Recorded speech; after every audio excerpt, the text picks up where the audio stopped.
Liddecoat, who will be talking with us about the Midnight Mission and other activities in which he has been involved. Will you say a word so we know that it's coming up? Why don't you just introduce yourself?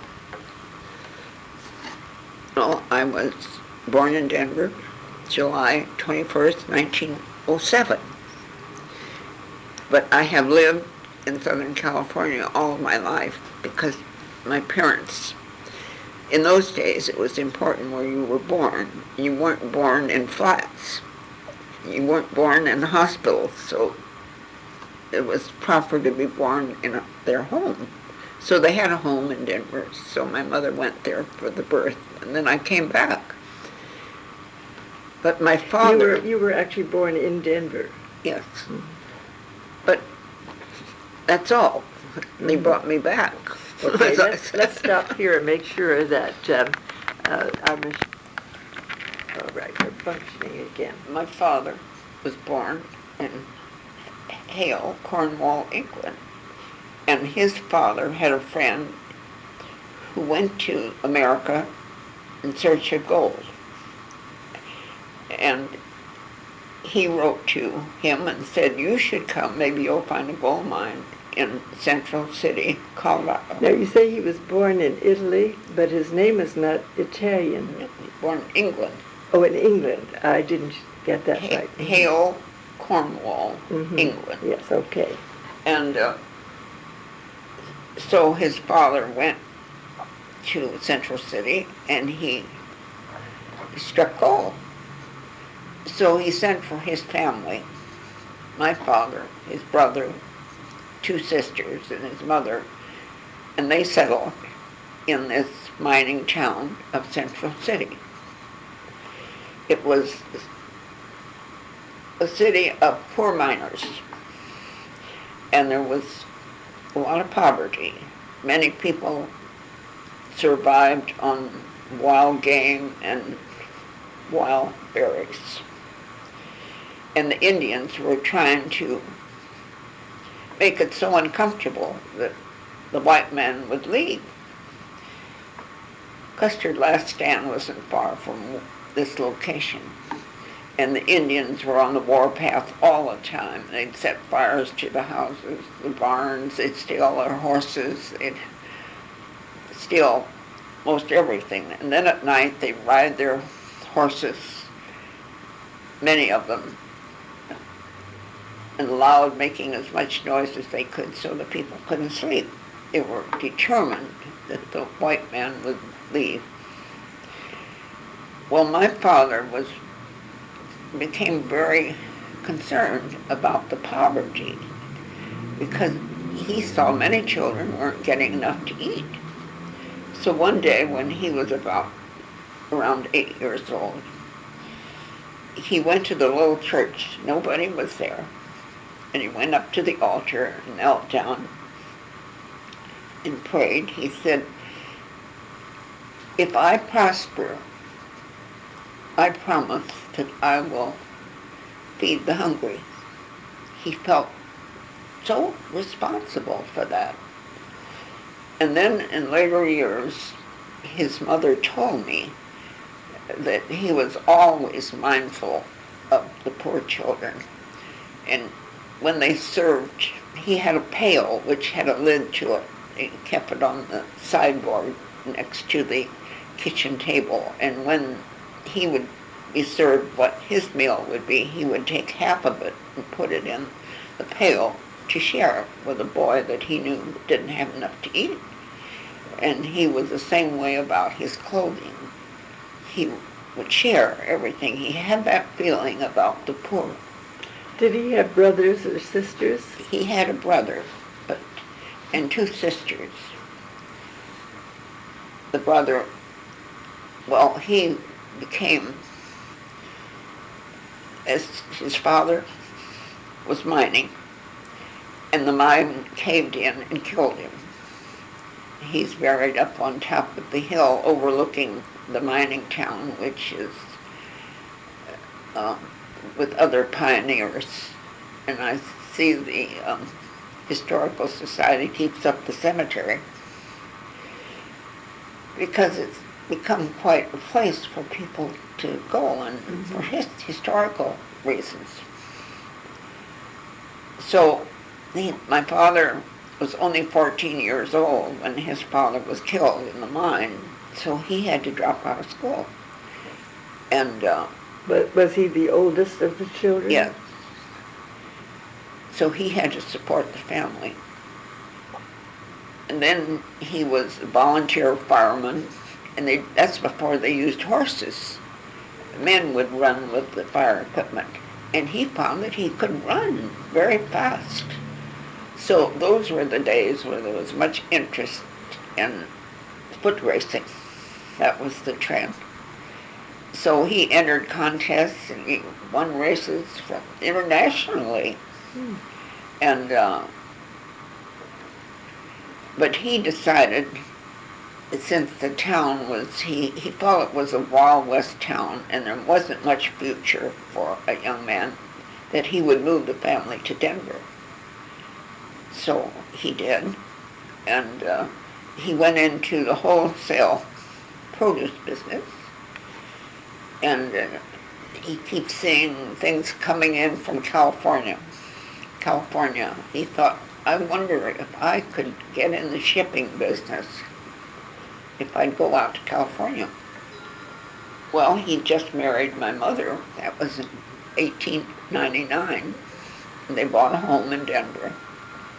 And but her mother was living with her, so he said, I'll go out and see if I can establish it. You stay here with your mother. And so for 2 years it took him to determine that he could get into business. So they'd visit back and forth. Well, he established a packing house there on 8th Street. They started shipping all over the United States and Canada. He built up a big business.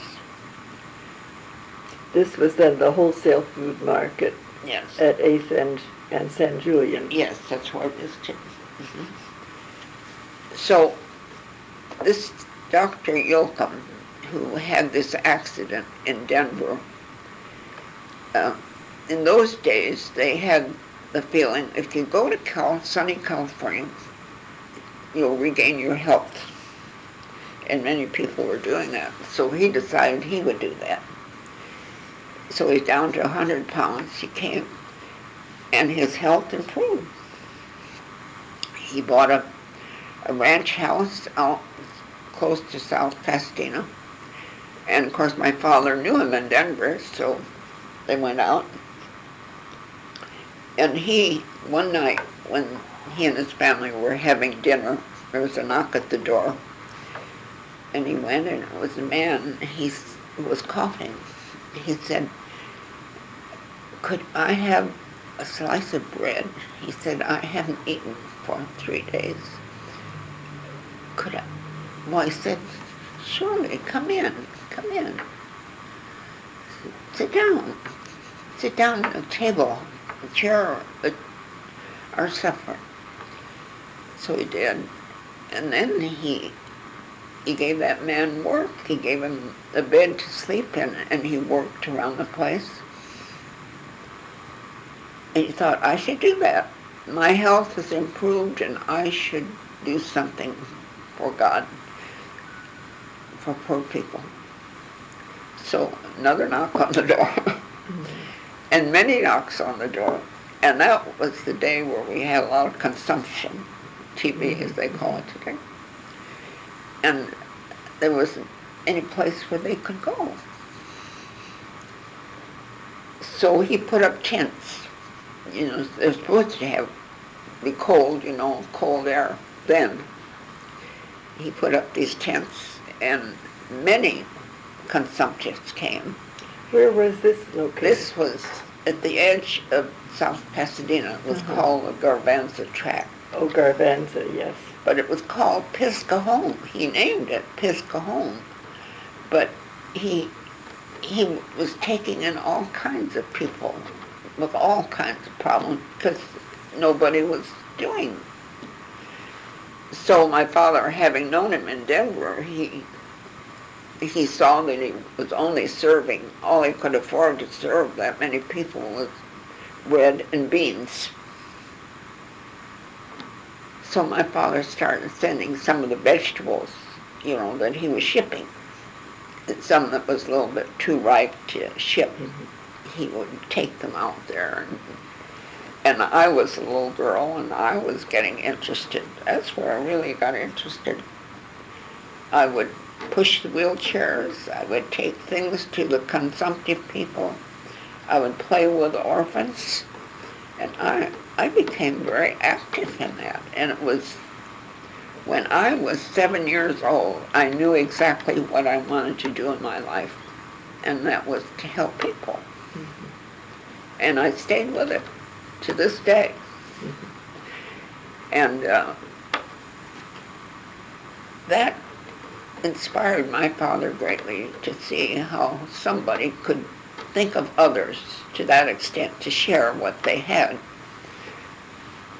So my father had to go down to 8th Street every day on his business, and he'd drive through Skid Row. And he saw the need there. And I remember my mother and father going in our old car. It was a new car then. It was a Model T. And we'd go down at night and see the men that were sleeping in the doorways, hungry. My father said, I have to do something about this. I just have to do it. There's need here. So he rented a building. It's 1916. He rented a building at 121 South Los Angeles Street. And he had space to put chairs in. And then he put in long tables and benches. And then there was a small room, a dirt floor. He put a rug over the floor and made that into a kitchen.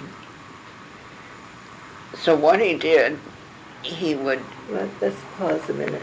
Don't you want to come in and sit down here? And you can pitch in any time. All right. Have you had something to eat? I have. I was sneaking while you were talking. It's very good. It is good. It's fascinating. Well, so he decided he's going to feed the hungry men there because they weren't getting anything. And he bought stew meat, and he used the trimmings from the vegetables that he was shipping. Always when you ship, you trim the vegetables, and those were the trimmings. So my mother made a mulligan stew, which is very good. She was a good Swiss cook. And with all those fresh vegetables, meat, and then she made rolls, and then they had plenty of hot coffee with sugar and cream, and served it around midnight. Mm-hmm. And men would come up from the riverbeds. And that's how it got its name, Midnight Mission. Mm-hmm. And but he believed in rehabilitation. He didn't believe in just a soup kitchen or just a flop house. No. He wanted to rehabilitate those men. And in those days, the cause was mainly alcohol.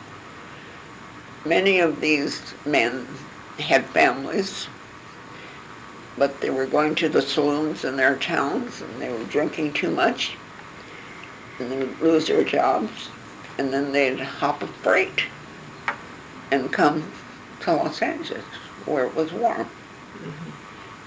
But he would talk to those men, heart to heart.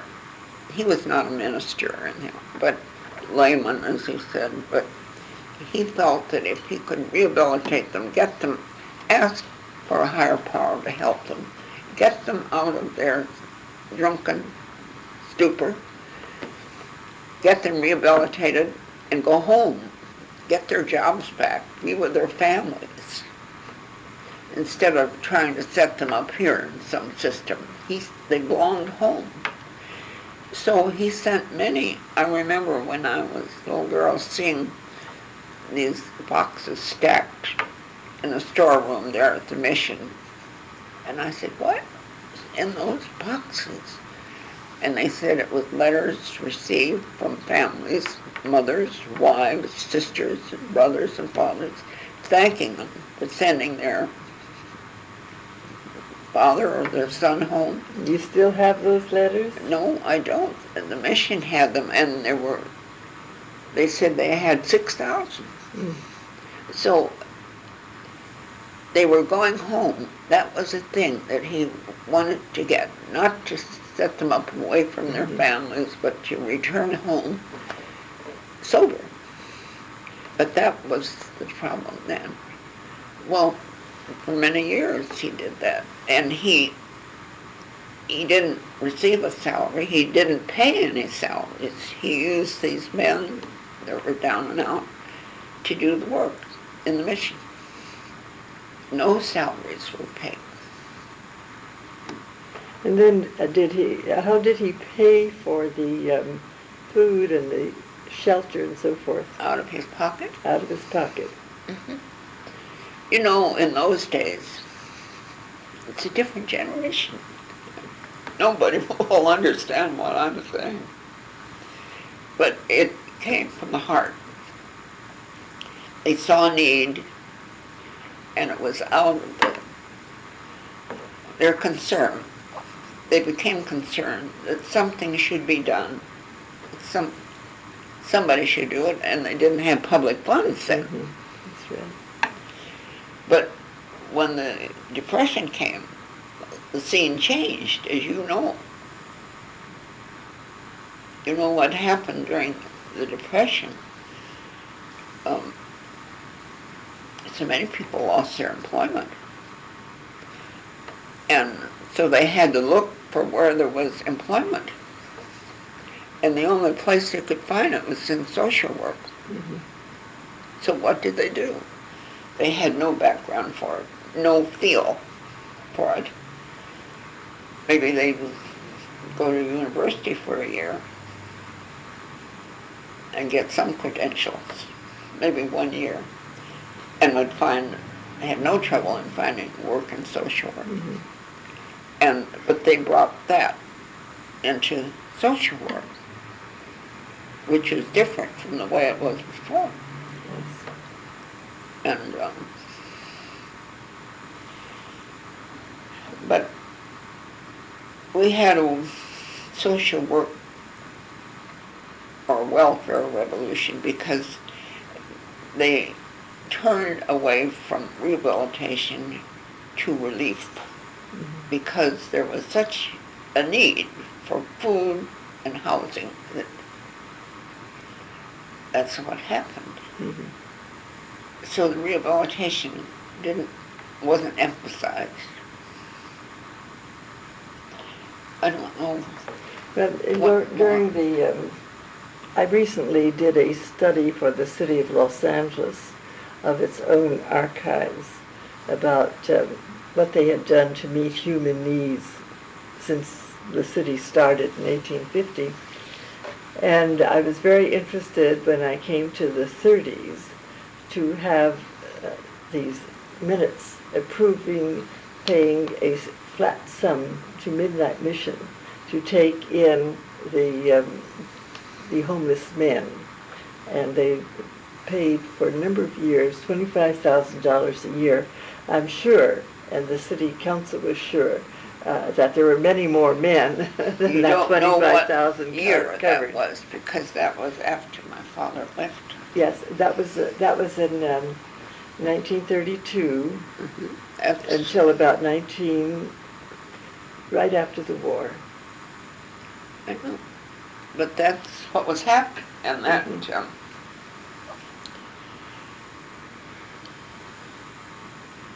that's when the change came, because it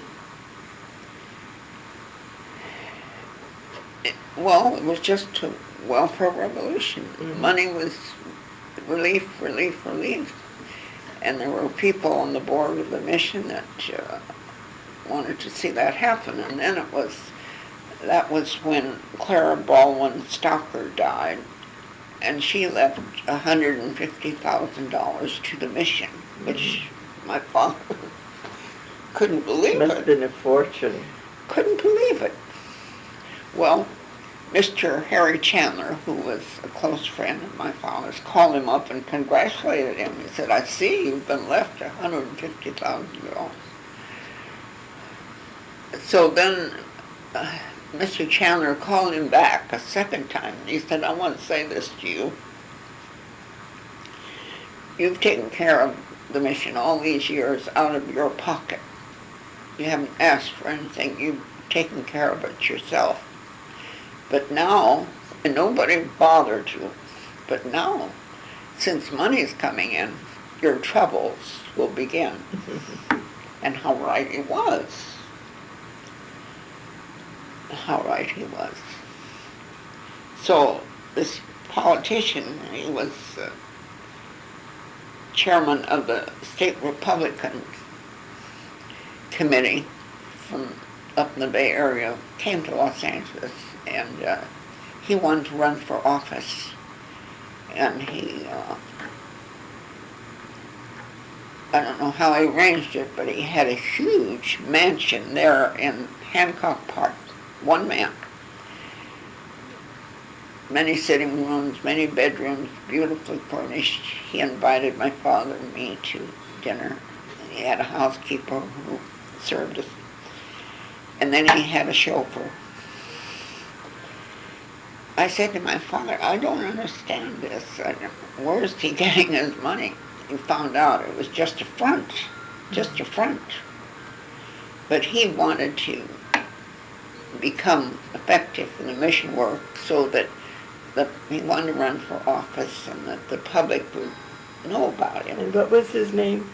His name was Eric Fowler. Fowler. He went on the board of the mission, which was a mistake. But then he tried to cause trouble. You know, in those old buildings, you never can get rid of cockroaches. Never, no matter what you do.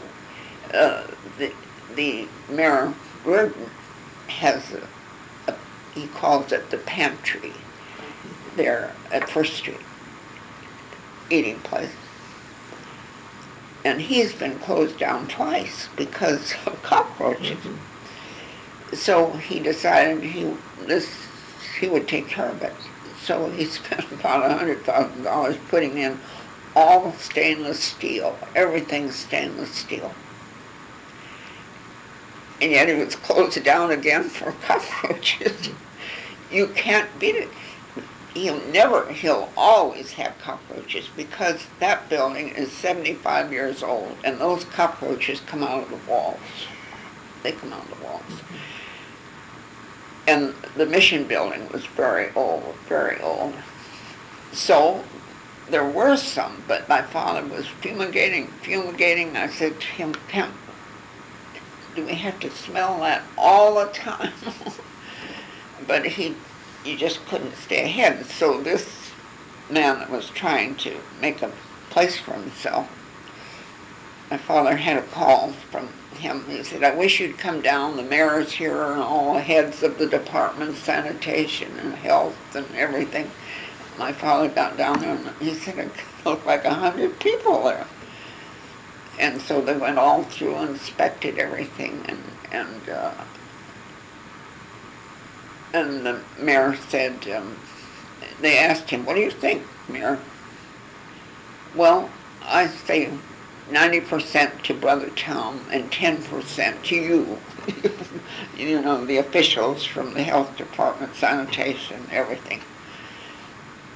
Because he and men were coming in lousy and bringing in things the front door all the time. He had a delouser and, you know, clean them up, and sometimes we'd have to burn their clothing and give them second-hand clothing. But it's hard to deal with that. But of course the mission was demolished in the earthquake.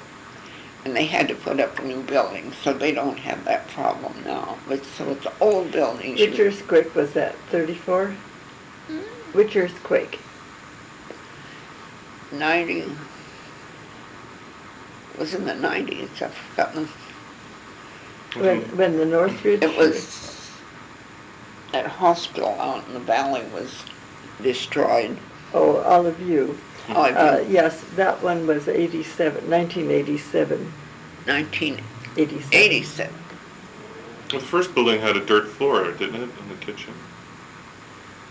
The kitchen had a dirt floor, yes. And my mother would make the stew, but they put a old carpet down. Mm-hmm. But in moving, in first mission, they didn't stay overnight because they didn't have places for. And so one night I was down there with my mother and father, and it was a pouring rain. My father said, I don't have the heart to put these men out in that rain. I know they're not supposed to stay here, but I don't have the heart. So we got newspapers and they put them on the floor and slept on the floor. And did that for a time until he had a notice that they were going to demolish the building, so we had to move. So they found this building up 4th and Los Angeles Street. So there they put in bunk beds and had a dishwasher and showers and reading rooms. And these were still primarily for men. Yeah. Mm-hmm. But they find they're getting a lot of families again, and they're going to have to do something. Of course, what we did, we had this place where the man stayed at the mission until he found employment, and then the family stayed on this ranch land. And the ranch land belonged to whom? Well, it was given, the use of it was given to my father by a friend. Mm-hmm.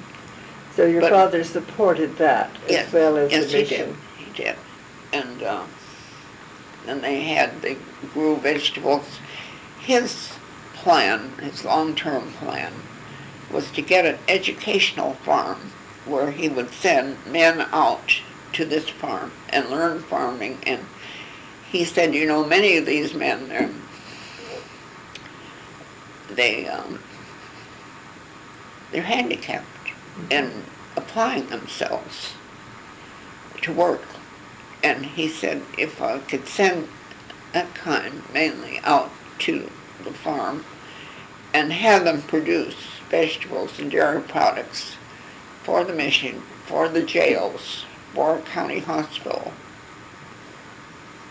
he said, I think it would serve a good purpose. And that was what he was planning to do. But, of course, the trend then, it was relief, it wasn't rehabilitation. And he said he didn't need to talk to men about anything, just give them a place to stay and something to eat. But that was a pretty big job in itself. And that was contrary to what the purpose he had. So he left the mission. Of course, he soon lost his sight. He was blind for several years. When was this? Do you remember? Oh, it was in the 30s. We were still in the Deep Depression. I was in Santa Barbara, but But we were still in the economic depression when he left the mission. yeah. You said in the 30s. Well, yeah. And they were asking for public funds, and he didn't want to get in on all that. You know? Yeah. Who took over the mission when he left? Who took care of the mission? Well, they had a board. Of course, he was running it with men who were not, they weren't paid salaries. He wasn't paid a salary. Everything was no salaries. and he was providing food. He provided, and then he knew a Mr.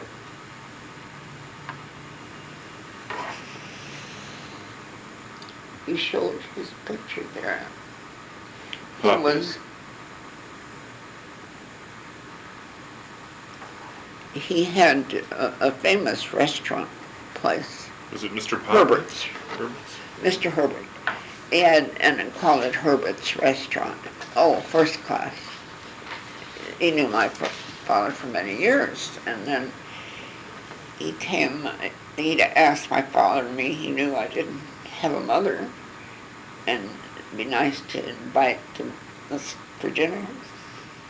So we'd go down and have dinner, and he'd join us. And one night I remember he said, Brother Tom, he said, I've been thinking, you have a truck. Why don't you send your truck up here every night at 11 o'clock, and we'll give you all the leftovers, and then we'll start fresh. Mm-hmm. And he did that. Oh, and did he build a reputation? That got around. If you want fresh food, go to Herbert's, because everything Good fresh. publicity for him, wasn't it? Oh, it was. And did it help? And they had turkeys and hams and soups and salads. And in those days, French pastries. They were beautiful, beautiful. I remember seeing a man sitting, with unshaven, a suit he'd slept in for a month, lousy, lice, sitting in front of a beautiful French pastry. There were flowers and birds and beautiful. And then a lot of the other restaurants caught on because they heard about it.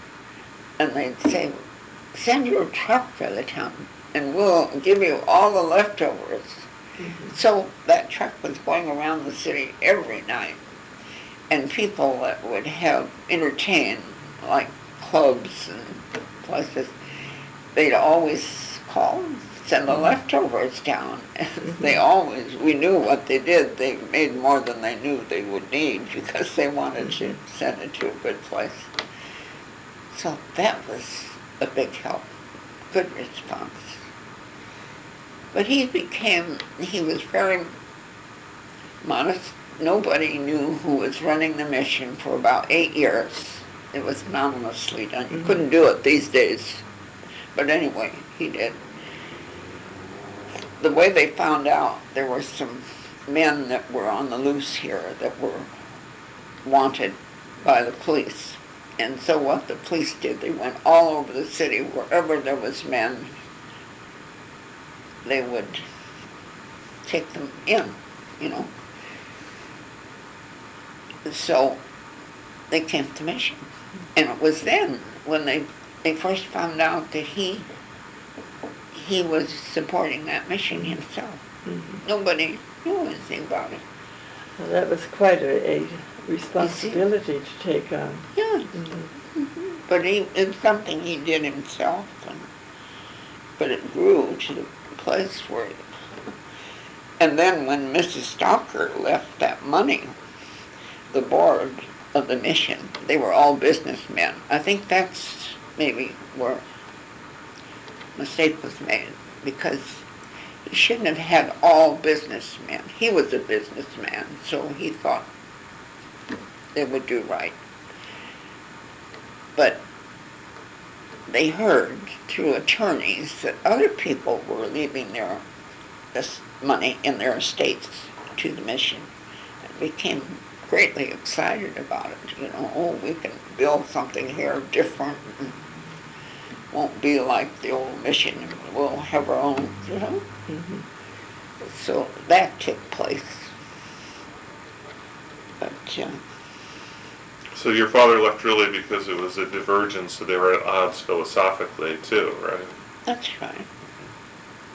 That's That's right. Then- And then he was losing his health too, and sight.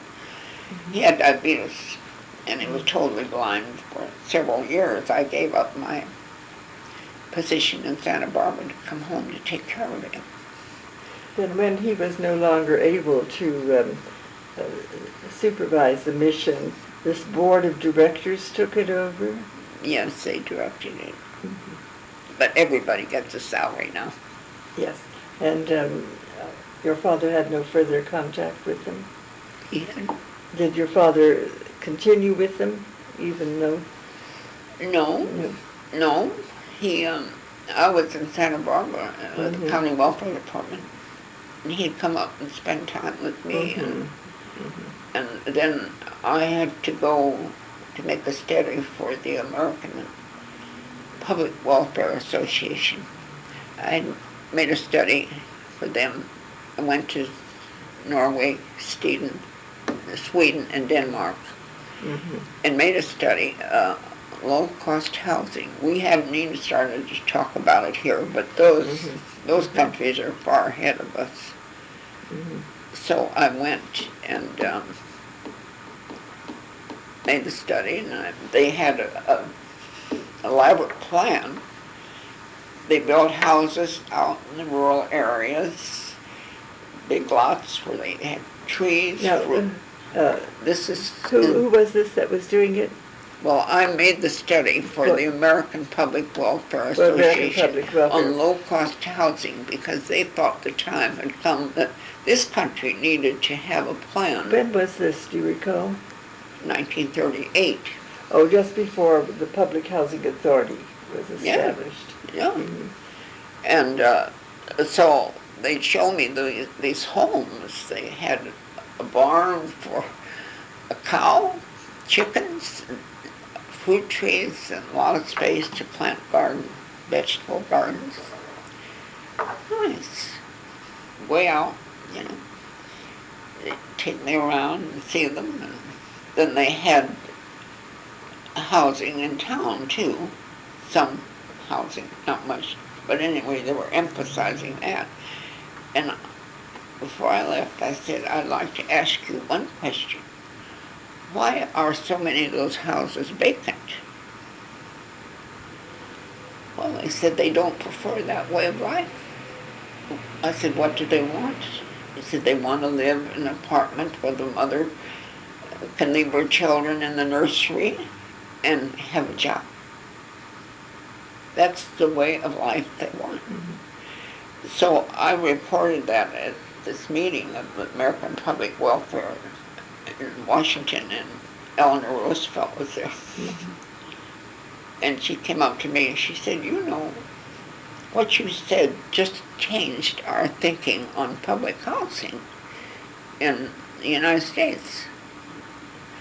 We're all for that nice home out in the country and where they can raise a garden and milk the cow.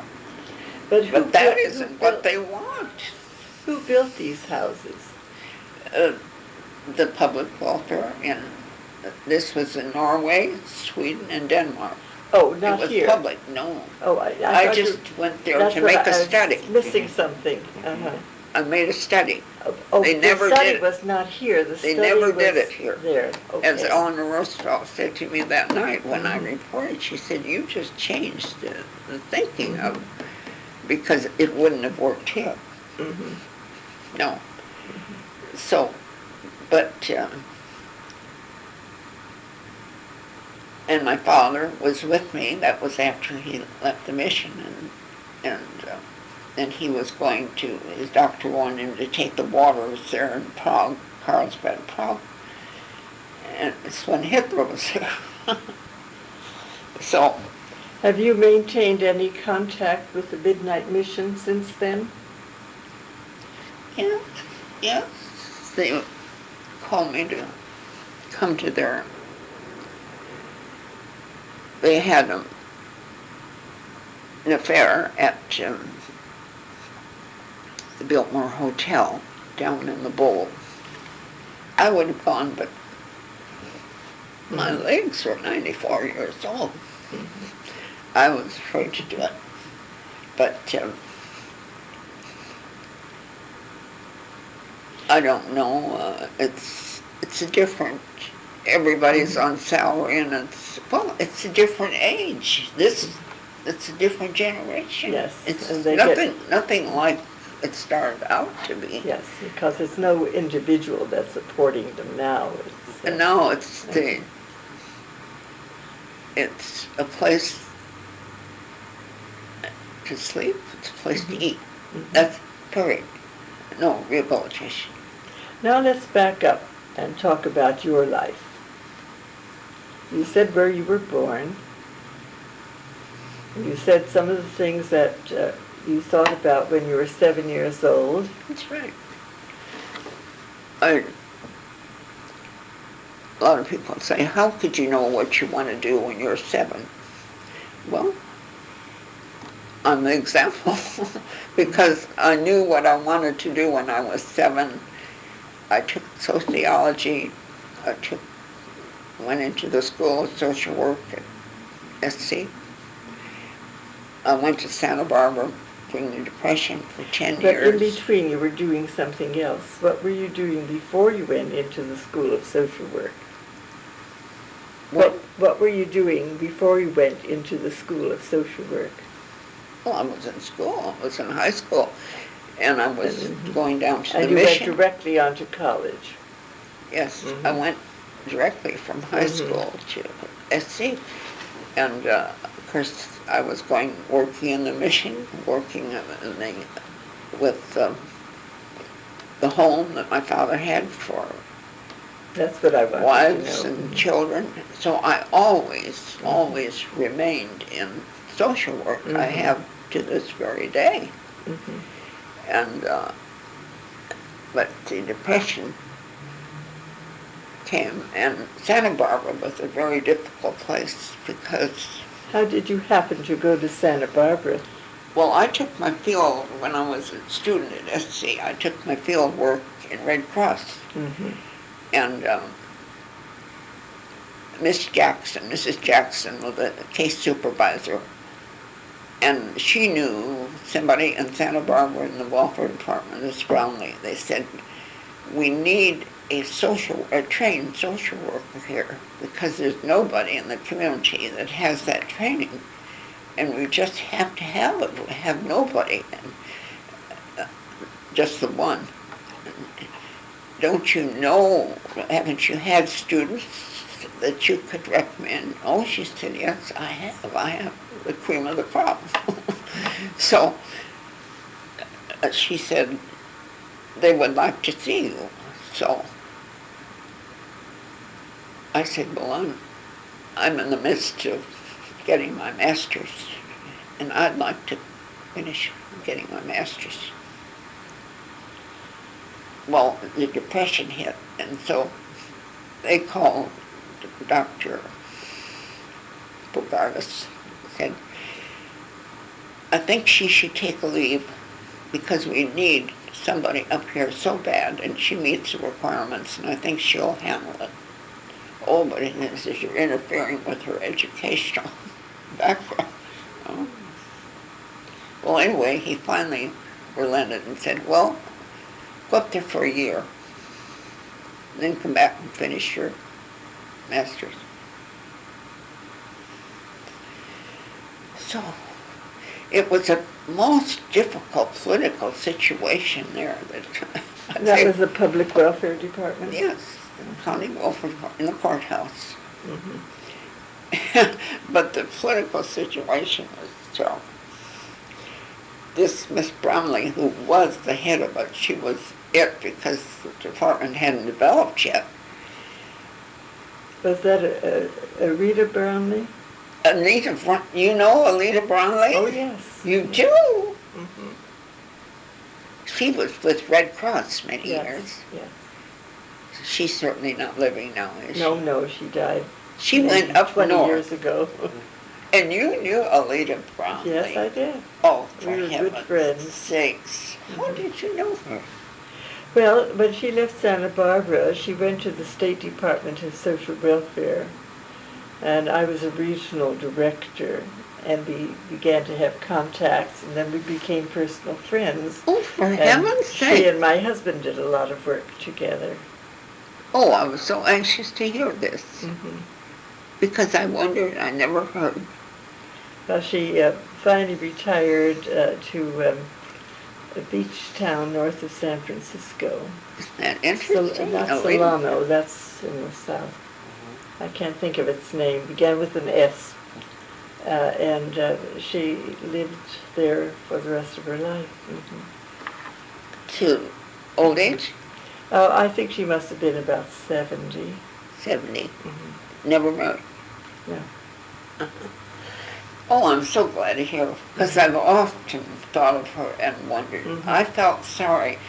The political situation that she was in there in Santa Barbara, she said to me, I can't go to the Board of Supervisors anymore. You're going to have to go. Mm-hmm. I said, oh, I'm just out of college. How can I handle that Board of Supervisors? She said, when I go before them, I freeze. I just can't say a word. You're going to have to go. I freeze every time I do it.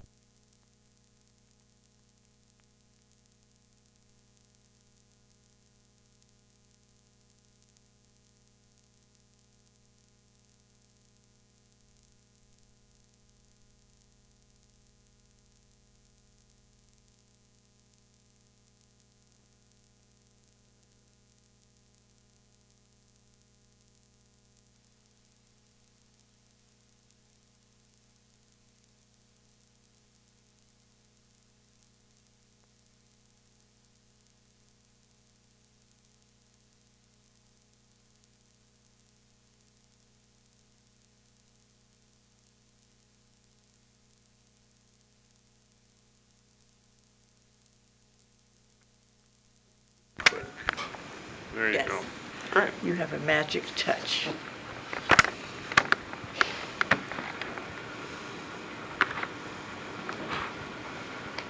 Well, let's pick up again where we were. It'll be warm in a few minutes. Okay. Well, so this situation, Leader Brownlee left, and then I had to take over and appear before the Board of Supervisors. And the chairman of the board was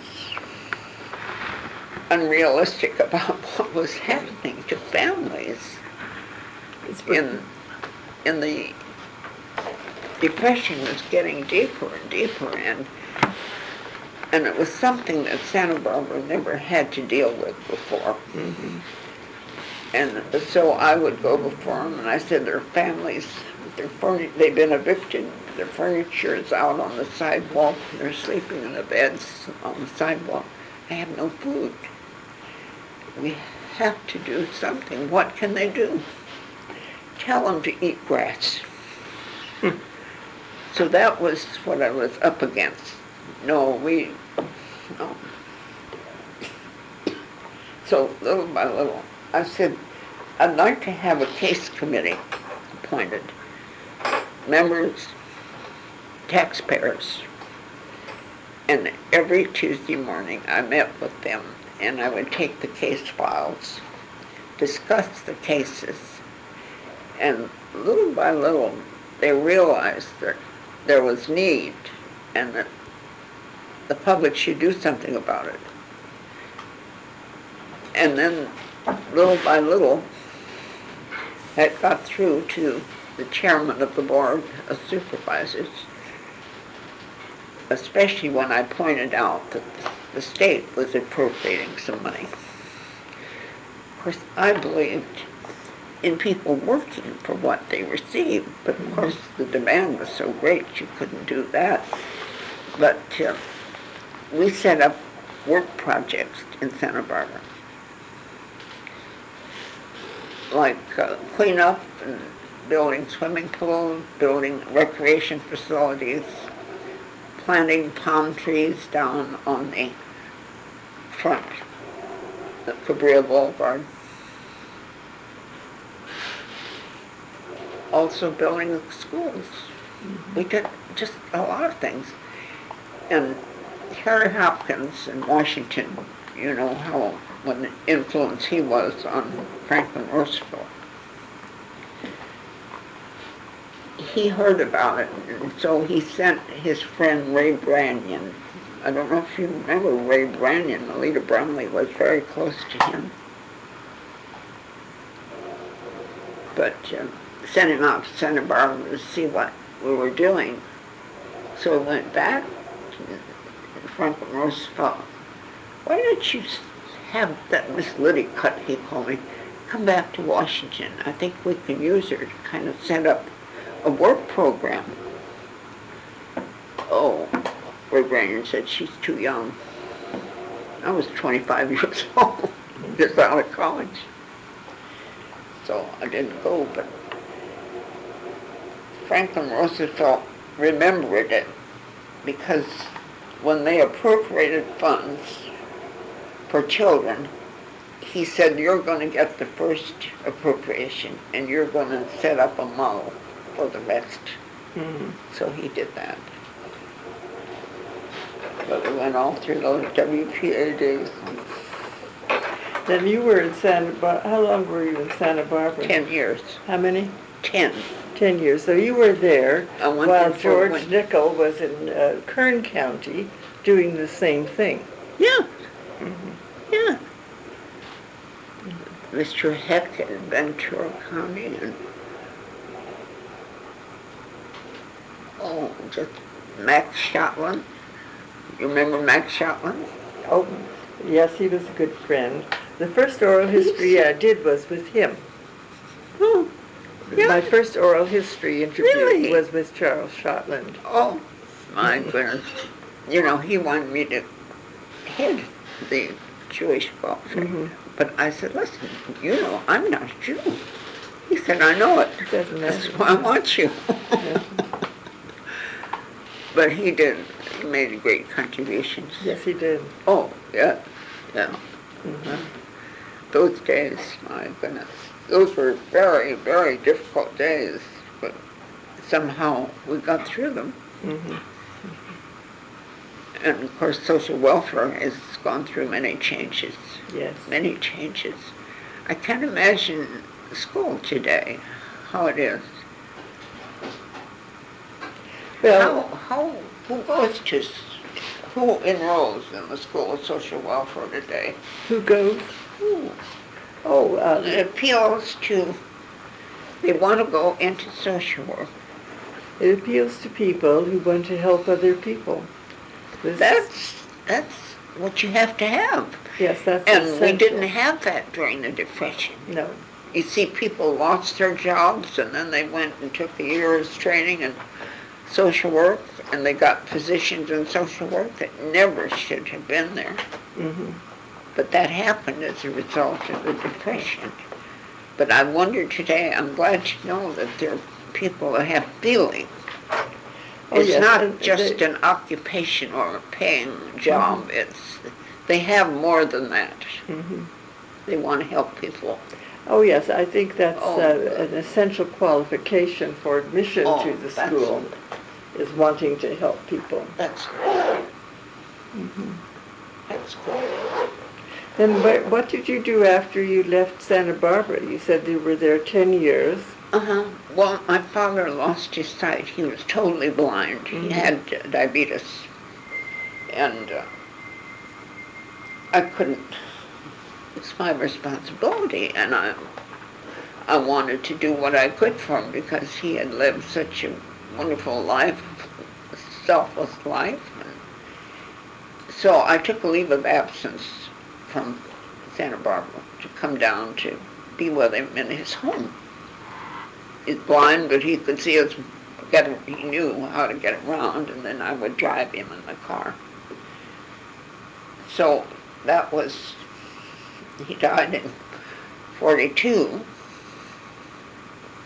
and Mr. Johnson, Mr. A.M. Johnson and Scotty both used to go to the mission for many years.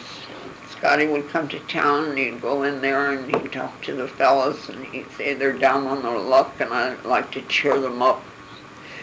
And Mr. Johnson would go to talk to my father because he felt that he wanted to encourage him. He didn't give him any money because my father was paying for it out of his own pocket. And so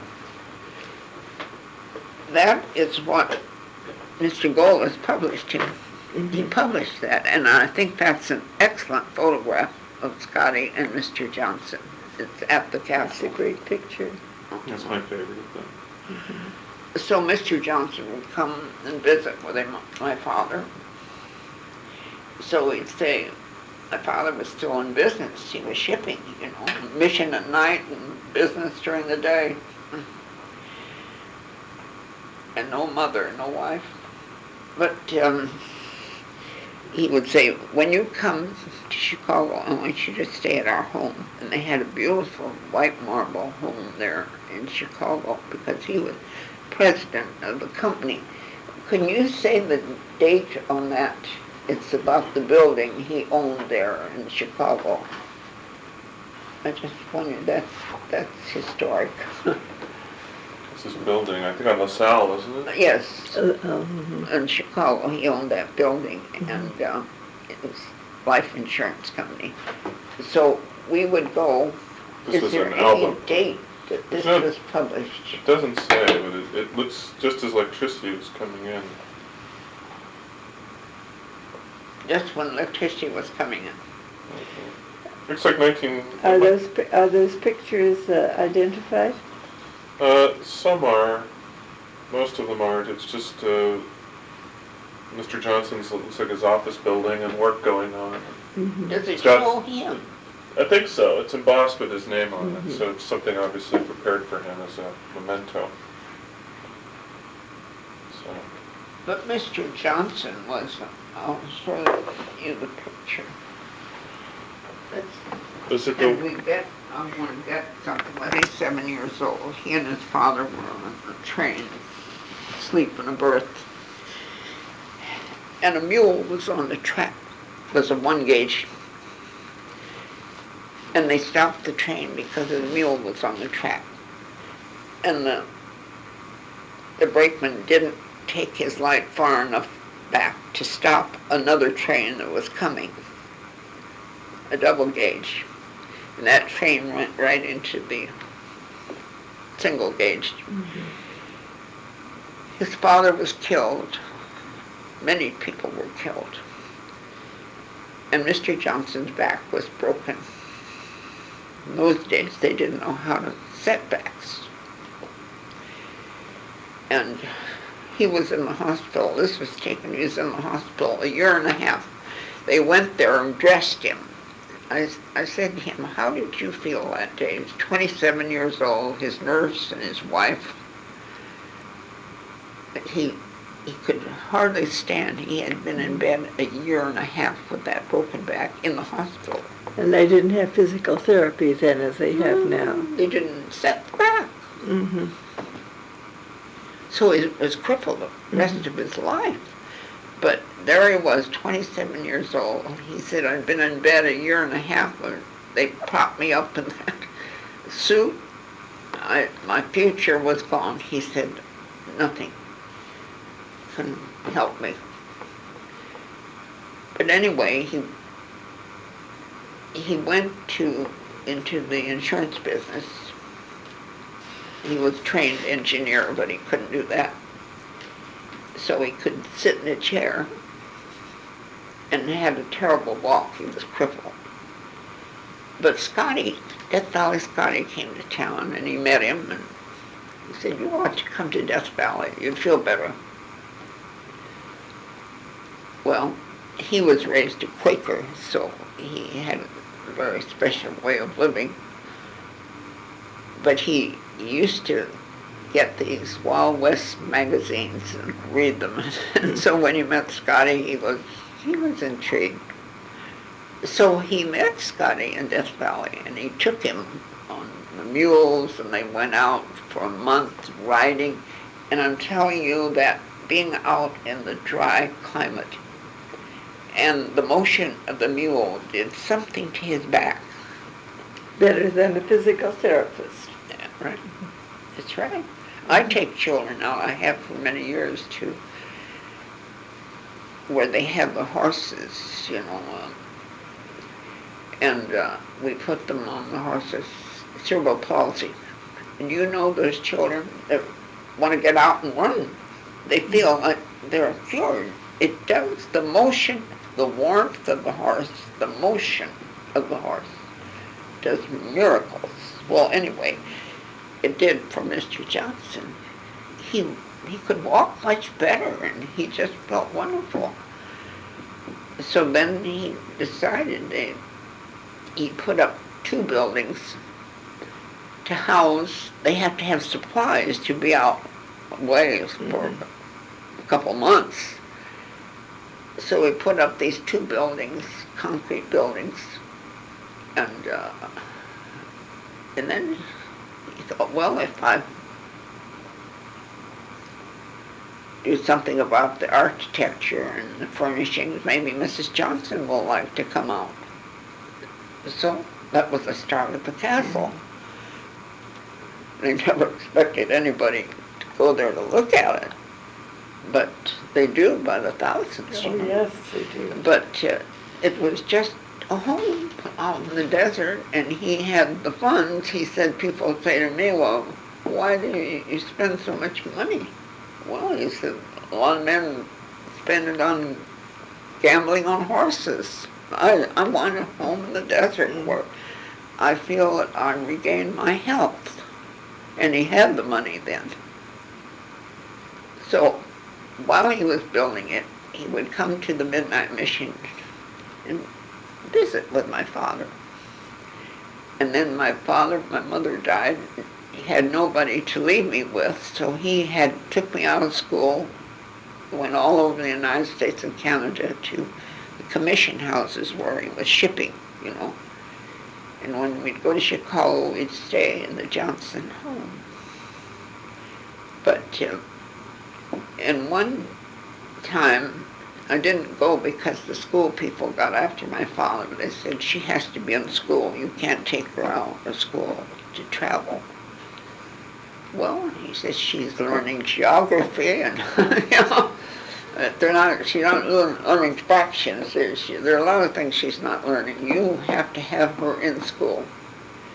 So he finally found somebody to stay with me, and he would travel. And on one trip to Chicago, he became very ill. Instead of going to Mr. Johnson's home, he went to a hotel. I called him and he said, I won't be out because I'm very ill and I think I should be in the hotel. Mr. Johnson got his chauffeur and a blanket and took him from the hotel to his home. And he was there for, I guess, over a month. They didn't think he was going to live. And Mr. Johnson came out and called me out of school and said, Mary, your father's very ill. He's not going to live. Oh. My mother had died, my grandmother had died, my dog had been killed. And now the only relative I had, my father, was dying. I went back in the room and put my head on the desk, and I didn't want the children to see me cry, but I thought, what's going to happen? Well, they put me in an orphanage or what? What's going to happen to me? Maybe I'll just be out on the street. I don't know. Well, anyway, Mrs. Johnson was a fine person. She was a fine person, and she used to visit my father in their home about twice a day. He had nurses around the clock because he was very serious. And she would go in and visit with him, and it meant so much. I always felt obligated to her, and that's the reason I accepted being on the board for the foundation. The Gospel Foundation. Because yes, I want to know what the Gospel Foundation did. But one thing to just sort of segue that maybe isn't clear was Say that again. Mr. Johnson came all the way by train from Chicago to talk to Mary and to tell her about her father. And also the other thing that was really cute that Mary's told me about that, him being a Quaker and being raised a Quaker, having those Wild West magazines, that he sort of had to hide them secretly. But when Scotty came along, he took advantage of that. He really enjoyed it. I think we ought to. All right, you'd like to serve some tea? Yeah. Okay. Just a little refreshment, you I've mind? learned with Mary, one does not refuse her hospitality. What can I do to help? Well, do a lot of good. He Well, when knew- you left Santa Barbara and you came here, is that right? You came to Los Angeles from Santa Barbara? Yeah, And what did you do then? I took care of my father who was blind. But for how long? Till he died, which was in 42. In 42. And the day after his funeral, I had a call from the Red Cross. We were at war. And having been known to Red Cross during my field days at sea, they said, we need you badly, because we have to increase our staff. So I was with Red Cross all during the duration, 5 years.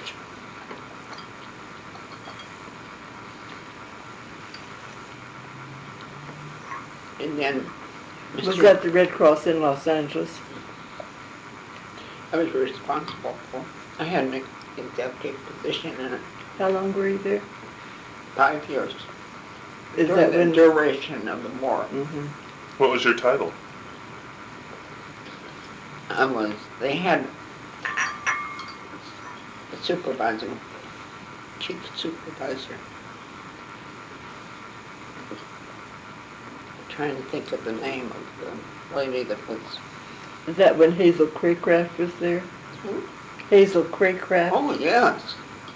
She's still living, isn't she? Out in I don't know. I Glendale. haven't heard anything about her for a number of years. She and Miss O'Connor. Oh, Catherine O'Connor. Mm-hmm. They lived together at this home in Glendale.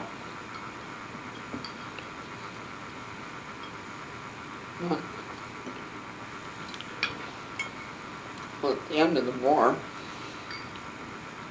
Red Cross wanted to send me overseas. Well, the half American children that were being born in Germany.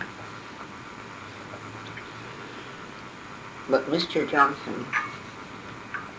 Johnson had died, and he wanted to set up a foundation.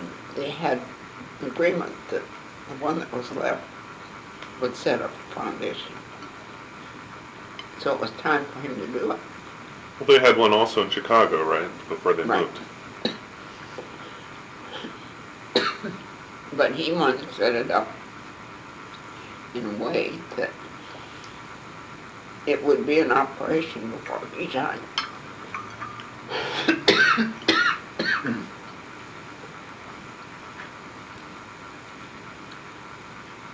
And so he asked me to serve. I said, no, I can't do that.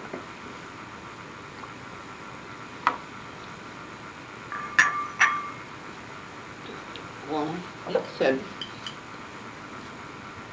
I want to put the properties I have in the foundation and then develop them, sell them, and donate the proceeds.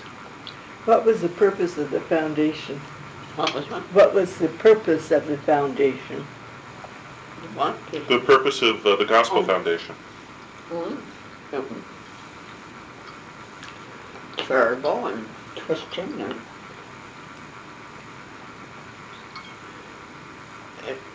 it didn't restrict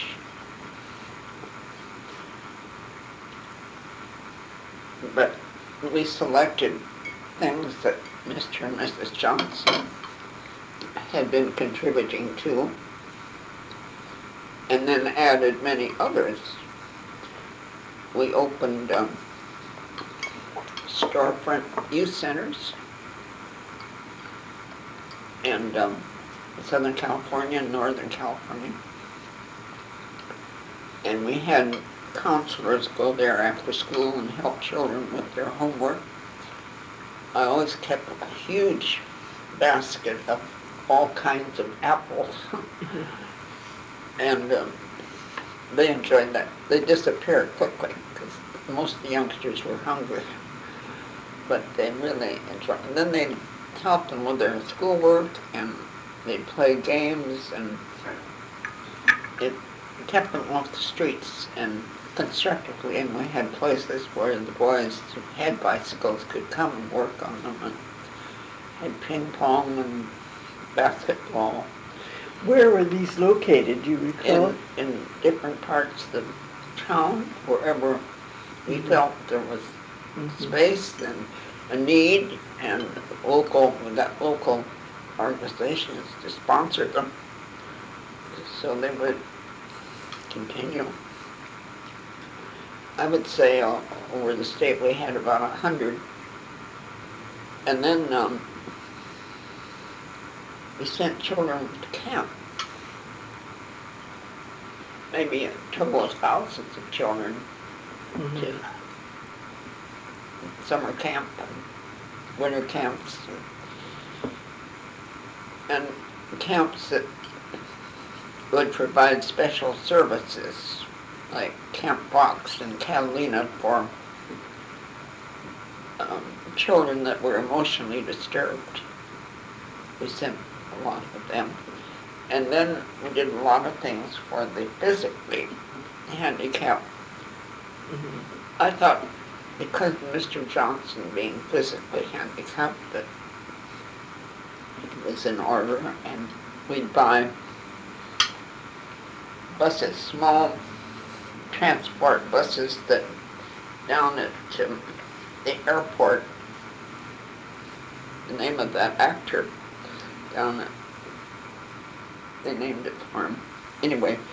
Oh, John Wayne? John Wayne Airport. They would use those buses for 100,000 miles, and then they'd sell them. So we'd buy them for $6,000 a bus. And we'd take the seats out so we could put wheelchairs in and fasten the wheelchairs. And those buses today are still in service. And they go to camp that way, go to functions, go to school, go here or go there. It served wonderful purposes. And they were interested in children that were thrown out of school. We got schools that would take them and paid for their tuition. Kept them out of crime.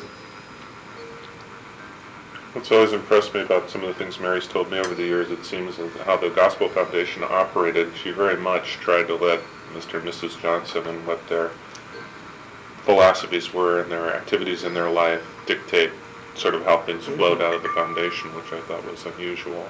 And I think it is unusual. and made it highly successful, and also the regions where the money was raised, like even kids from Death Valley would be sent to camp because of the sale of the castle. So children from all over California came, or was it primarily Death Valley? Well, area? California, like the source of the, we have a paper we came across that shows when Mr. Johnson died what his assets were.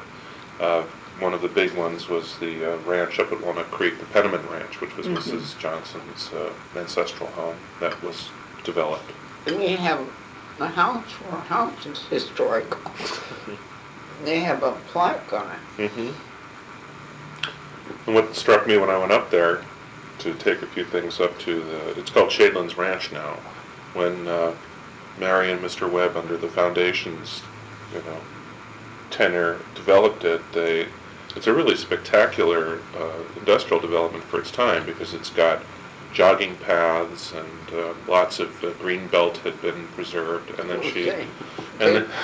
and saved the house, which she hooked up with the historical society, and so now even that's being used. And when the foundation was operating, that house had many other uses as well. I think there was a time it was a home or a school for cerebral palsy children. And that's because of Mr. Johnson. Mm-hmm. And mentally retarded, not for Mr. Johnson. No. So there's a lot of uses of things applied. And that house, which is operated by the Historical Society, next year will be 100 years old. So they're going to celebrate. And it's used now for a lot of educational purposes. School kids come over, and a lot of people get married there. They have fairs and celebrations and things. So it's still being used by the community. So both places are really restored or Yes. kept for historical. And public. They're open to the public and provide a lot of different uses. Now, are they supported still from the Union Foundation? Oh. The foundation, which is on. The foundation's dissolved, and who supports them now? I think the Historical Society is, Circle? yeah, the Historical Society of Walnut Creek is a community group, and I guess they support themselves. And then the Park Service, of course, owns Scotty's Castle now. Yes. So the federal government takes care of that. Mr. Johnson didn't want to continue indefinitely because he said, I've seen foundations continued and the purpose of it changed completely. He said, I don't want to see that happen. I'm asking you because I was 40, just turned 40. He said, you're old enough to have some sense and you're young enough to see this completed during your lifetime. He said, that's why I want you to have the responsibility. Well, and Mr. Johnson was also involved in the midnight missions, that sort of changing of the guard that took place, and saw how Mary's father was sort of, in some ways, pushed out because his original concept wasn't what they wanted to do. And a large board, infighting, a lot of things going on politically, and so that sort of seemed to, from what I've heard, have shaded how he wanted the foundation set up with a small board and with not having it go on forever. So the foundation is now out of existence. But you have the documents of the foundation too? What? Some, I think. You've gotten rid of a lot of the foundation documents, right? There's a few here and there. There's some photos of the camps and the campers and some letters they've written, and some of those earlier things when the foundation was formed with the estate, which But those are the important ones to hold on to. I don't know, do you have a copy of the Articles of Incorporation? I think that also talks about the purpose, but you can get that from the Secretary of the State of California. Yeah, but if you have them, that would be helpful. And I was wondering whether you had them for the midnight mission, or are those at the mission? I think they're at the mission. I would think so. What would you think would happen if we asked them if they would turn their papers over to us? I don't know, I've not had any contact with them. I would think from their perspective, if it's a burden to keep them if they haven't gotten rid of them, I don't know why Well, they that's would. what happens with many agencies, and we don't get to them soon enough. Yeah, I think I would ask. What the worst they can do is say no. Is there any special person you think of? So any person stands out? Is that fellow still on the board? He was head of Forest Lawn. But he's gone. Smith. His name is Smith. Well, I'll see who First name. who's on record as the executive of it now, and approach them. But there are some, like I said, nice documents that Mary's kept that had to do with her father personally, like writing Yes, to well, her. I think that's very interesting to have. Of course, he wasn't incorporated to begin with, but and just doing, you know, every night feeding the men. Sorry, did you say it was or was not? It was not incorporated to begin with, because he wasn't building up anything. It's just feeding the hungry men at night. You know, in those days, they weren't thinking of incorporation and things.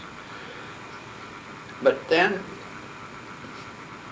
they notified him he'd have to vacate because they're going to tear the building down and build a building for some company. He had to look for a new location. And he thought, I better incorporate. It's time. And he'd just been through an experience with this Dr. Yoakum that I mentioned. His home there. When he died, he hadn't incorporated. And all the people were thrown out on the street because the family didn't want it. They inherited the property and my father took in some of them. And he didn't want that to happen. And he knew that he had just a daughter, and that was a man's work. And he didn't think he should involve me in that. So since he had that terrible example, people thrown out, he didn't want that to happen at his death. So that's when he decided to incorporate. And he put on the board all businessmen. Of course, he was a businessman, but he should have had more. I should have come in, but should have had more than business. Well, the reason you went to USC was because of a friendship with your father, and was it the head of the department or the president of the school? Dr. von Kronstadt.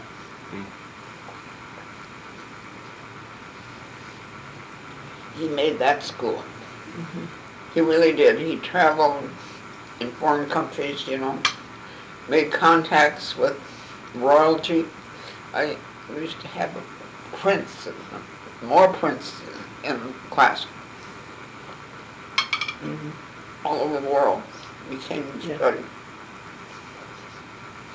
He made that school. Well, yes, he did. Remarkable man. And she was. I knew his wife. When I was on campus, I worked on a first dormitory for women. I did a lot of work for them. And then Betty, their daughter, we were good friends. We shared textbooks together. But I felt very sorry. They didn't tell her until she graduated that she was adopted. And it was a terrible shock. I didn't know she was adopted. You didn't know? You are talking out of school now, I guess. I wonder. Well, it's true. I wonder Remain confidential. if she is living. Don't know. Did you write a thesis when you were getting your master's? Did you write a thesis, master's thesis? Did you write a master's thesis? I was in Boston when they had the call from Santa Barbara that they had depression. They had to have somebody. And I was writing a thesis. It wouldn't have taken me maybe 4 months, and I would complete it. And then this call came, and Dr. Bogardus didn't want to release me, but he finally said they've convinced me for 1 year. Well, I stayed 10 years till I didn't get back to finish it. Yeah. Now, you brought us up to when you were 40 and working on the foundation. How long did you operate the foundation? 42 years. 42 years. Without a vacation. You stayed there for the rest of your working time. Well, until we concluded, see, we're was selling parcels of land over a period of that time. The ranch was just 2,000 an acre. You couldn't even sell it, as Mr. Johnson said. When he was dying, he said, no, the ranch, you can't sell it because it's farmland. You can't even get 2,000 an acre, but if you keep it, maybe you can get 5,000. And he said the castle, I don't know what you could do with that. He thought it would be just ruins. Because the Park Service didn't have the money to operate it. They couldn't take it over. So. It was offered as a gift to them at one point and they couldn't take it, right? No. Cost too much to operate the way they operate. Right, yes, of course. We couldn't operate that way. Before we go too far there, I don't know, maybe I wasn't paying attention, but it's an important point. The reason you accepted Mr. Johnson's treaty to take over the foundation was because of what happened with your father when he was so ill, right? Mrs. Johnson. Because, you know, when a person is even near death's door, something can bring them back. And she did it. She did it. And I always felt obligated. When he asked me to serve, I said no. And then I got to thinking, oh, you're a selfish person. Why, you should do it for Mrs. Johnson, because this is what she would want done with her property and money. And so I thought, well, I'll do it for her. I'll do it. And I think some good work can come from it. But little did I realize I was in for 42 years. That's a sizable and all length of the problems time. that went with it. So, Mr. Johnson died sooner than anyone expected. Yes, he did. He died suddenly. He had this injury, and he had to use a catheter, which had caused a cancer, which he didn't know. And then suddenly, there was a stoppage. He called me on the telephone. You have to come over and go ride in the ambulance to the hospital. I want a meeting. I want a meeting that you will have control of the foundation because I'm afraid I'm dying. And he was dead in 3 weeks. They operated and found cancer. But anyway. We think of how much more we know now about treatment than then. Well, then he had it a long time, you know, from use of a catheter every day, many times a day. There was no healing, and so he would stab, you know, and cause injury, and it developed into a cancer. Didn't know it until it was the end. But anyway. So what did you do immediately? What was your first thought now? It's post-war, and you're not going to Germany. Mr. Johnson had passed away, and you are now in charge of his estate and his foundation. But I didn't expect Mr. Johnson to die so quickly. I know, that's why I'm asking. It must have been quite a shock to you as well. It was a great shock to me, a great shock. And I just, but lived Did you through it. have an advisory board or advisory committee of some kind to work with? Asking if you had an advisory committee of some kind, one thing I thought was interesting that you've told me is there's a fellow by the name of Walter Webb who had worked for Mr. Johnson in Chicago in his insurance business and then came out west and did various things for him. And so I think Mary called upon him to do a few things for the foundation. So maybe you can elaborate on that. Jerry, well, he knew Mr. Johnson for many, many years. In fact, he was the executive vice president of the company, the insurance company. And I knew that Mr. Johnson had confidence in him. And, of course, this all happened very suddenly. You know, Mr. Johnson hoped that the foundation would be operating these properties by the time he died, but he died much sooner. And but I turned to Mr. Webb and asked if he would help in the business way, not in the social work, but because he was a businessman, so he did, and he brought a good attitude toward it, and he had ability, and met with the planning commissions up north and city mayors, and was very good at that. And wasn't after a lot of money.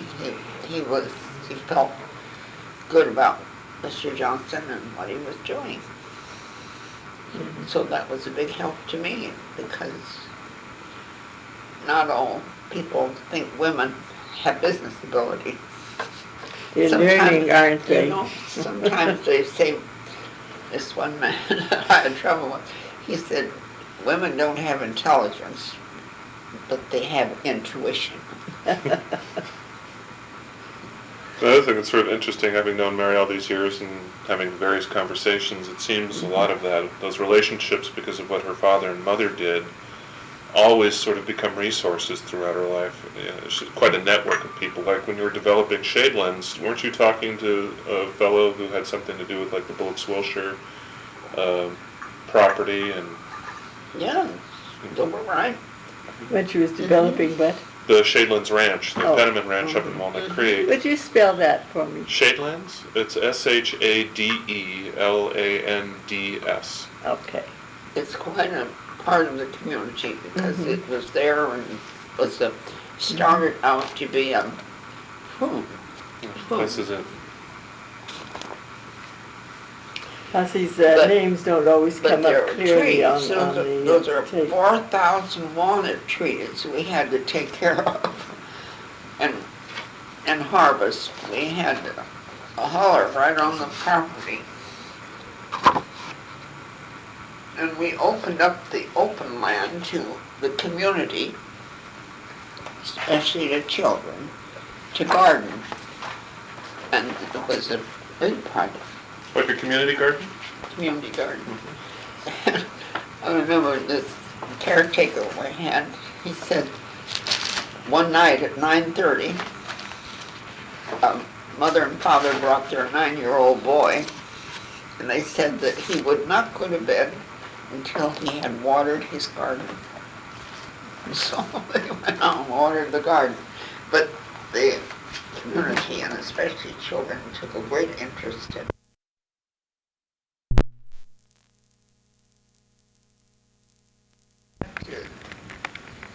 See you and have some contact with Alita Frommey. I bet we know a lot I'm more worried people in about her. common. When she left there, she was so depressed.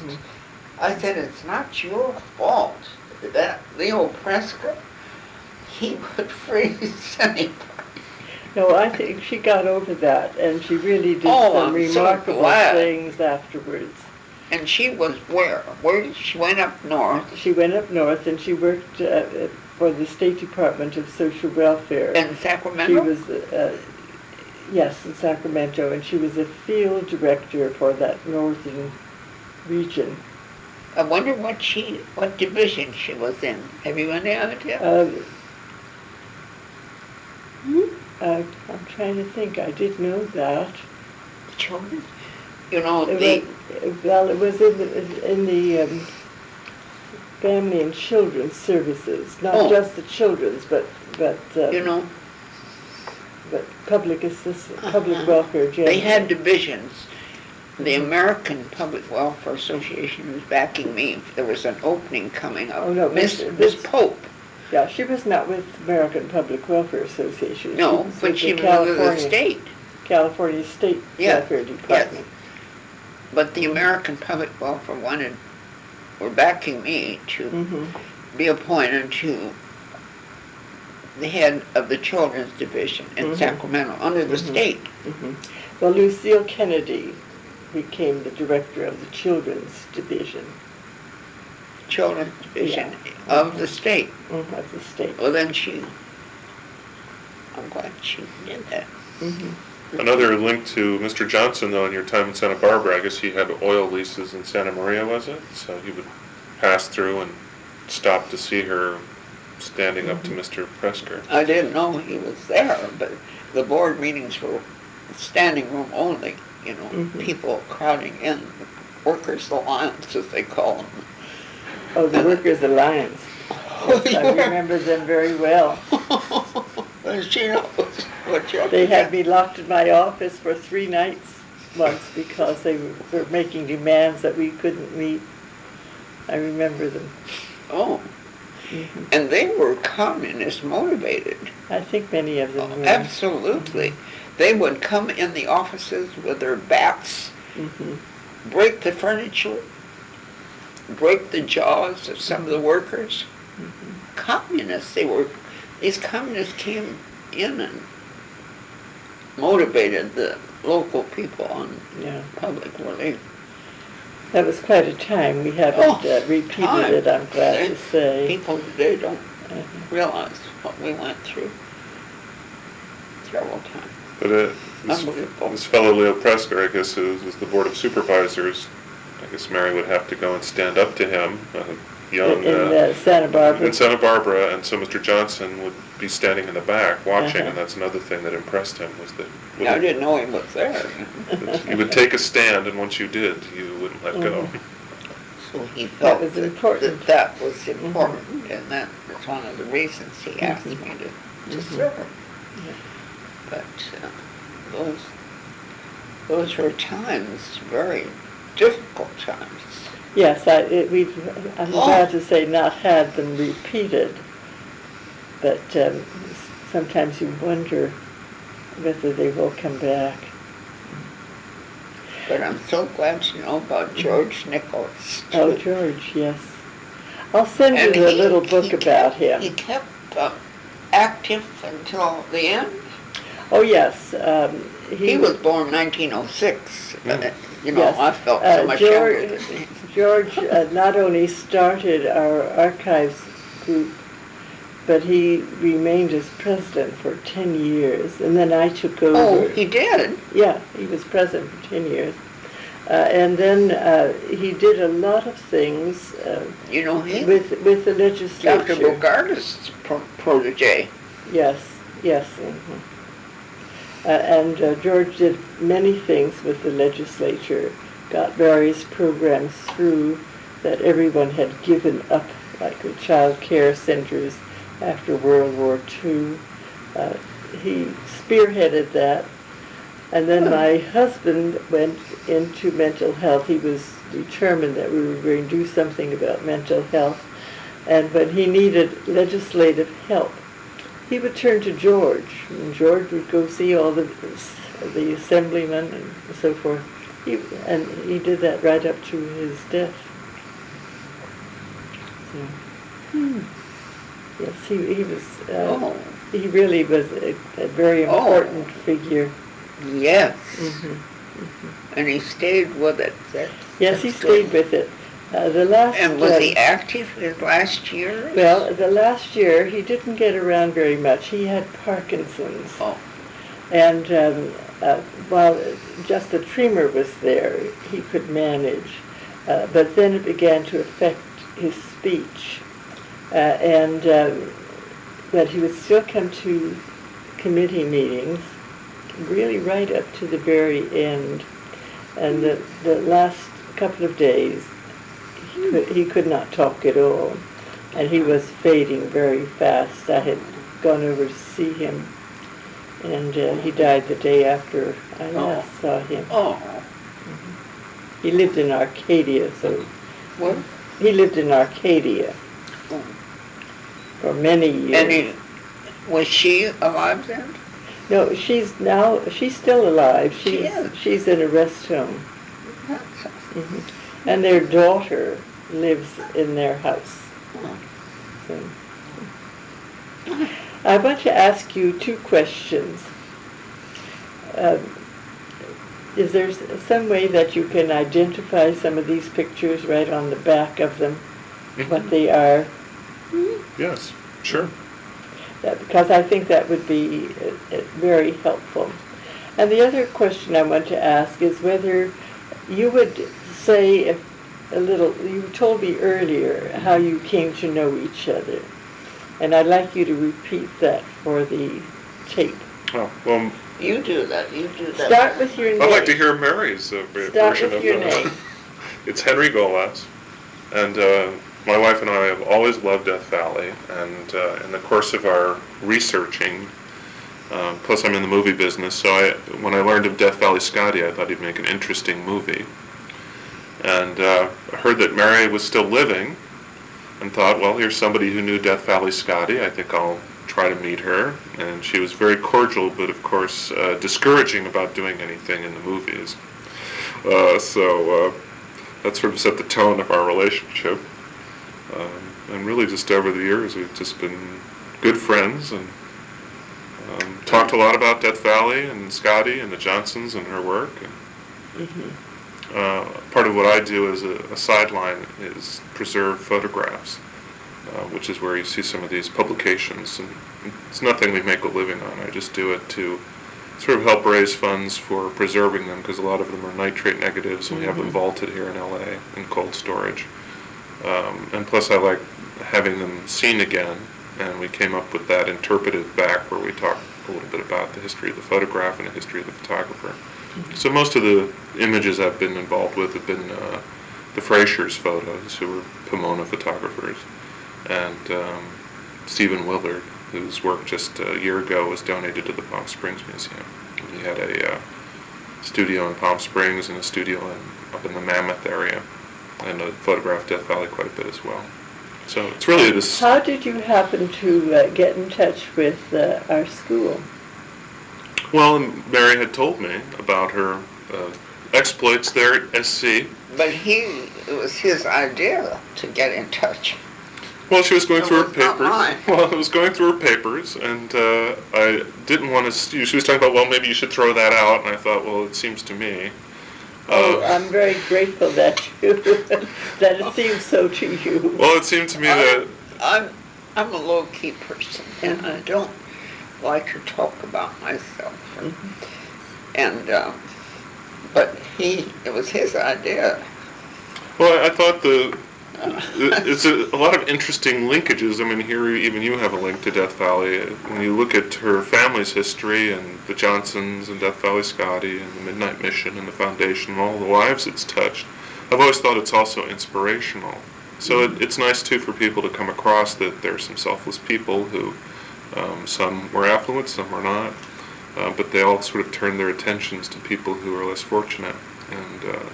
And he selects my alma mater. Well, we talked about the Midnight Mission, but my knee-jerk reaction in having dealt with some of the photographs that I deal with is they're not in the business of preservation, and so giving it to them, I've seen a lot of places like that lose them, as you say. All of a sudden it's too much of a burden, or somebody likes it and it's taken. So I thought, well, this has a lot of bearing to LA history and a lot to do with USC, because you were like in the first class of that. Did you have a weren't you? class? Did you take work at USC? No, I'm probably one of the lowest people. I went to Cal Arts, which is an art school. Started by Walt Disney. Don't belittle. Chenard. Well, we have a rivalry with USC's film school, You so know, we were I always... was in the first cinema class at SC. That's way back. I just selected it, you know, as you know how you do like music appreciation and architecture. I went to architecture school, and I was the only girl. Of course, when I went to SC, there weren't many girls. I know that. Yeah. Only the girls that go to college to marry a college man and walk through the pansy ring when they Who was the teacher of that cinema class? I don't remember. It was a young fellow that was It wasn't very young. Mark It seemed to me he didn't look like a professor. But of course, my father and I knew Sid Groman very well, and I said to them, "Wouldn't you like for your class to have a visitor, maybe like Sid Groman, who knows motion pictures and everybody knows him?" Well, would he come? I said, well, I'll ask him. So the next time we went to dinner, I said, we're starting a class in cinema at USC. would you come and say a few words? Oh, no. Oh, I said, yes, do that. It'll encourage them to have somebody in the field say something for them. Well, if your father will go with me. Well, my father said, sure, I'll go with you, Sid. So they both came and he spoke and he said, you know, now coming here to the University of Southern California, now I can say I've been to college. Because he wasn't a college man by any means. And, but that, and then Harold Lloyd came, and we knew him. Harold Lloyd's mother and my father went together when they were very young and almost married, until my father decided, no. So he went to the local undertaker and said, could I borrow your coffin to use it here? Oh, what are you going to do with it? I'm going to get into it. So he powdered his face, put his Sunday suit on and powdered his face and got in the coffin.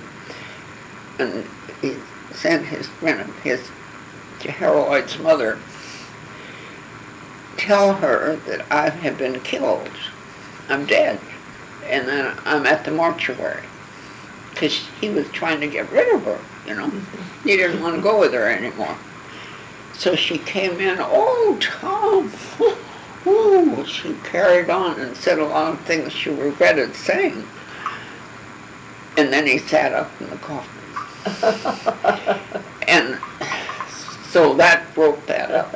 But anyway, Harold Lloyd. That's a pretty drastic way of breaking off. Most people send flowers and candy or something. And so when she moved to California, she would invite my father and me. She's still after my father. To dinner. She said, my mother wants to talk about old times, so will you come to dinner? So we go, and she'd have a beautiful hair ribbon for me. Those were the days of hair ribbons. And so when she died, Harold asked my father to speak at her funeral. So he came in the car, his car, and picked up ones that built the house, Samuel Goldwyn, Mr. and Mrs. Samuel Goldwyn, because he was their studio. And so we all rode in the car together. It's the first time I'd seen the house. See, they were still living there. Oh. So, This is the house on Camino Palmero in Franklin. yeah, in the next street. Maybe you'll notice it.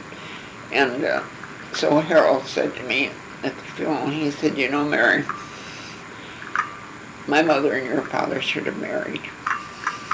I said, no. No. I said, it wouldn't be the same. It would not be the same. I think you got your talent, acting talent, from your father. So it would not have been the same, Harold. So, but that was the first time I saw the Goldwyns. They rode in the family car to the service, and we drove up in there. And I remember Mrs. Goldwyn saying to me when she got out of the car, she said, I have a feeling you're going to do something in life. Do it. Well, when Mr. Johnson died and the foundation took over operation of that house, what were some of the things you did with it before you sold it? Or what did you use the... Oh, used it for young people, a lot, young people group, especially graduation night. They like to stay up all night, you know. And then we had all kinds of meetings there, jail workers and board meetings, and used it a lot. Your father used to get a lot of requests for men who were going to be executed, correct? To come up and take the walk with them? What? Your father, didn't he used to get a lot of requests from men who were on death row? Oh, yes. You see, he would help them down at the mission, and many men he knew, they knew he was sincere, that they really. And so several times, I can't remember how many, a man would be on death row and would ask for my father to come and pray with him and walk with him to the electric chair, was the electric chair then. And I went up with him many times to San Quentin because they knew that he was sincere in helping them. It wasn't any feather in his hat or anything. And So so, he lived a very productive life. And so did you. well, Didn't the foundation also, one thing I remember you've told me that was an annual event, I guess there, was it Mother's Day? yes, have lunch for mothers that have sons on death row, in prison and on death row, I should say. And the chaplain arranges for them to write cards or letters, and he brings them down. He sees them in the morning, Mother's Day on Sunday, brings them down and take them for lunch on 7th Street. Clifton's? Clifton's. And they read their letters from their sons, and many of them are on death row. It's a very poignant story. Well, that's kind of what I like about hearing, I guess, what the foundation did. A lot of things were very personal, very almost surgical in how they were effective. It's hard for me to talk about I know. what's done. It just isn't part of me. I do it. Let the left hand know what the right hand does, and here I'm talking about it. But it might inspire someone else seeing a similar situation to come up with something new. Absolutely. Is there something else you'd like to have recorded? Either of you. Even Is there anything else you'd like to make a point of? I've made too many points. No. I still have talk lots too of much. tape. I talk too much. Not I'm not for this one that purpose. talks. I believe in doing things and not talking about it. But if you talk about them, then other people really are Well- inspired to do something too. So your Well- talking is also doing something. Well, that's what I liked about SC too, is I felt professionals would come there and come across this and it might have some use. So I think there's a lot there, certainly. I think also you'd mentioned your father too was really quite, and your mom, but because she passed away when Mary was young, was really sort of the fountainhead of a lot of her desire, and obviously their family practiced it, and you're always saying its example is really the strongest thing, whether you're dealing with someone who's homeless or in your own family. Well, I think what we have here is very valuable. And I appreciate your getting in touch with us in the first place. I hadn't intended to do the interview myself, but when I heard that you had been in the school, I decided I would do that. That's why I came. But I do thank you very much. Well, I thank you for your interest. I want to give both of you my card in case you want to get in touch with me. I don't